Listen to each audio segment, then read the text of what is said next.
As someone who's been playing fighting games for years now, I want to get something out of the way immediately. It may be something you've heard from professional players before, but it's something that I have to echo.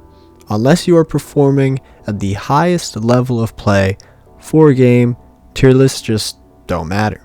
I completely agree with this sentiment, but there is something indisputable about these lists. Some characters are given much more options than others, and those that are often limited, whether it be by their lack of moves, lack of mobility, or their overall game feel, do end up falling to the wayside, thus being low tier. Now, if these characters are considered or even noticeably worse than others, why do some people still go out of their way to play as them? Simple. To prove these characters who may struggle immensely against the cream of the crop of their respective games still have that potential to really wreak some havoc. I've been thrown in this situation many times in many different fighting games, but I wanted to talk about one where I noticed that I only play as the low tiers, and that's in Street Fighter 3 Third Strike. Yeah, I've been waiting for this. In Third Strike, I play as 3 characters, Necro, Remy, and Q. Each of these characters place in the 13th, 15th, and 16th spots on the tier list respectively. And they all had such a unique aesthetic when compared to the other characters in Third Strike that I just grew attached to them over time. Necro had such a strong comic appeal with his bright colors, stretchy limbs, and over-the-top personality that I found it hard not to like him. Whenever he told his opponents and put his thumbs down for the first time, I was so curious about the origin of this character because of how unique and distinct he felt, not just in his gameplay, but in his character in itself. Now, while Necro is considered low tier, I would say out of all the characters that I do play, Necro, it definitely has some of the least glaring flaws when compared to the other ones, with Remy and Q's flaws for why they are low tier being much more evident as to why they are the way they are, while Necro, his main flaw is ironically one of his main strengths, which is his really long attacks, because a long hitbox can also lead to a long hurt box, meaning it's very easy for him to get punished after throwing out these super long reaching attacks. Now for Remy, he honestly had that really great blend of not only having a very cool design in my opinion, but also being a sort of reinterpretation of one of my favorite Street Fighter characters already, Nash. Too easy. And ironically enough, Nash in Street Fighter 5 was given more of a brooding, cool aesthetic like Remy has in this game. So it feels like they're very in sync in my opinion with how I've had my sort of journey with both the characters. Now, unfortunately for Remy, projectiles in Third Strike are pretty horrendous, I'm not gonna lie, and with Remy's whole gimmick being charged partitioning and using projectiles and all that stuff, it's a bit rough because obviously you could just parry the projectiles and get a ton of meter, so Remy has to be very up close, and it's not a strong suit, just to be blunt. But I do have another reason I really like Remy. I remember like a few years ago, me and some of my friends went shopping into this little like mom and pop store, and they had this little glass figurine case. So I looked in because there were so many weird things in it. There was bound to be some weird stuff in there, and I found a Remy figure. And the craziest thing about this was, one, it's not like a convention or anything. It's just like a normal store, and there's a Remy figure there. 2, it's like $10, and 3, it's a different color scheme than his normal one. Instead of having blue hair, it had blonde hair, and his pants weren't red, they were like a purplish dark shade. Very fascinating. Here's a photo. I love Remy, but man, he's not good. I have to talk about the man, the myth, the legend, that is Q. Now, Q was the first character in Third Strike that really stood out to me. He had a really menacing stature that towered over everyone, well, except like Yuri and Hugo, and that made him really stand out. Plus, he had a really cool metal mask and this sort of aura of mystery surrounding him. And what really made him stand out to me was the way he moved and attacked. He was so menacing because he would just slowly walk across the stage, and his attacks were so impactful. Especially his heavy kicks, they have such this momentum and weight behind them that when you actually hit them, it just feels fantastic. And now, like I just said, he's very slow, he's very clunky, and this screams low tier. But again, whenever he lands that hit, it just feels so good. And this might sound as though it was intentionally made as well, because Q's taunt allows him to sort of buff his defense and gain a ton of life. So his slowness is sort of rewarded, and if you can land these taunts and space yourself away from your opponent, you're able to have more life and more chances to pressure and get in. And I just find it really, really fun. And I think what makes it so much better is that the movement in his animations look just amazing, and they have such this strong weight behind them. And as I said, a lot of his attacks are slow, but then you do some of his specials like his dash punches, and they're so fast, and it's just, I think it's really cool because Q's entire aesthetic is seemingly just to strike fear into the opponent, and it really shows. And I just really, really enjoy his character. Remy, Q, Necro, they're not actually good. They're actually considered quite garbage when compared to characters like Chun-Li and Yoon.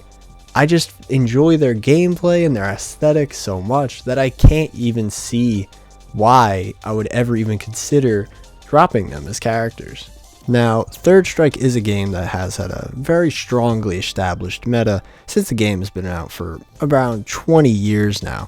I also wanted to discuss two games that have just finished adding all the characters into their rosters and my experiences with low tiers in them. I'm going to segue right into the most recent game in the Street Fighter series, Street Fighter V. In Street Fighter V, I didn't really mesh with a lot of new characters, I'm not going to lie. I was going to mention Akira, but Akira's fun and good, so I can't really talk about her. But there was one other character who was a newcomer in Street Fighter V who I actually had never even heard was in Street Fighter V. That's how little reputation that she had, and this is Lucia. Now, again, didn't even know who Lucia was. I didn't see any tournament play of her ever, and I barely ever heard anyone talk about her ever. And it wasn't like Ed or Falk, where people would sort of trash talk them because they weren't very original. Lucia was just sort of there and not talked about from my point of view. So seeing that this character was just there, I was more so just curious, what is she like? Who is this character? And because of this sort of mystery, I gave her a shot. And I'm not gonna lie, she's not that good. There's definitely a reason why nobody's talked about her. I checked the Street Fighter V tier list, and she ranked 40th of the 45 characters currently in the game. So she's still considered quite trash, and as a result, people in the high level tournament play barely ever talk about her or use her ever. However, when I was playing as her, I had a really fun time. I actually really liked her sort of flame kicking projectile sort of gimmick where she could do light, medium, and heavy with all these types of directions and variables. I thought it was really cool. I liked her sort of running, dash, and move. It reminded me a lot of Guy, who's a character I really like in Street Fighter, but not exactly the same. Just something similar, which fits because she's also from Final Fight. That's sort of connective tissue between the characters. And obviously Guy is meant to be sort of like Zeku, but you know what I mean. Honestly, Lucia was probably, out of all the newcomers in Street Fighter V, except Akira, again, I honestly think I gelled with her the most. And it's kind of a shame that no one really talks about her, but I guess it makes it more personal that I enjoy her this much. So, definitely, again, even though there's really good characters in Street Fighter V that I do enjoy a lot, like Poison, absolutely love Poison, Poison's god tier apparently, I still would play Lucia basically all the time. What I'm essentially getting at is that people who main low tiers are the embodiment of the underdog story. And there's so many great examples, but one that I really want to discuss is actually a Smash player named Peanut. And I know. Before I get violated by people saying Smash isn't a fighting game, I don't care. Plus, this is the best excuse that I'm going to get to talk about Peanut on this channel, so let's just let it slide, okay? Good.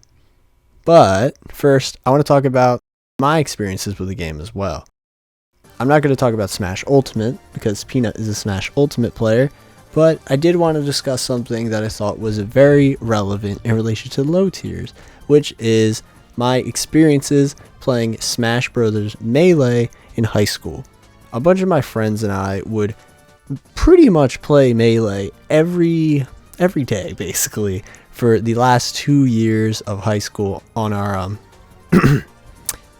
Nintendo GameCube devices. And I was primarily known as the low tier player. The two characters I would play as the most in that game were Zelda, not Sheik, Zelda, and Bowser. Now, these two characters are garbage. Like, they're really, really garbage, and I know this. I know they're garbage, but as a little kid, I loved these characters, and I had a ton of fun playing as them. And I know the meta of Melee. At this point, it was still the 20XX Fox only meta.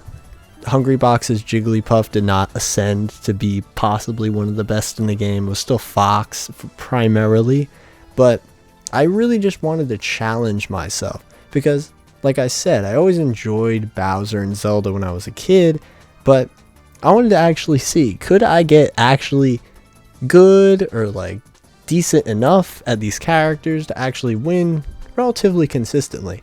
And I'm not trying to brag, because honestly this was genuinely really difficult, because these two characters are not good in compared to like I said, Fox or Marth or Falcon, right? But honestly, I did feel like I improved a lot as Zelda and Bowser, and this sort of perseverance that I'm going to keep playing as these characters, and I enjoy these characters even though they do have their flaws. And because of their flaws, when I actually beat someone who is a character that does not have as many flaws, it does feel quite rewarding. However, in the case of like these two, it's a significant gap in the level of good and bad. So I'm not gonna lie, it was a bit of a struggle, but I did have a really fun time. And speaking of this massive gap, let's talk about Peanut. Peanut is a Smash Ultimate player, right? This is a game that has over 80 characters on the roster, and Peanut chose to become the most dominant as one of the most obvious low tiers in the entire series, Little Mac.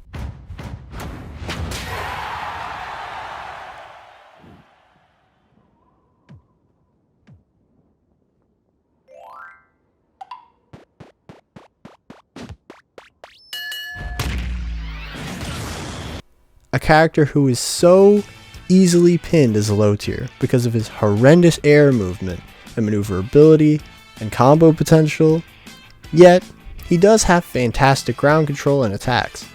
Little Mac is very easily dismissed by many players after they accidentally side B off the ledge, and not saying that happened to anyone specific, but Peanut, right? So Peanut stayed determined to prove Little Mac's worth, and he most certainly did. Peanut's reign of terror as Little Mac has been awe-inspiring to me. His devotion to Little Mac has really emphasized the statement so many people in the FGC say, tier lists don't matter. Because if someone like Peanut can tear through tournaments with the considered second worst character in the game, with over 80 characters, who's to say a Little Mac can't win eventually?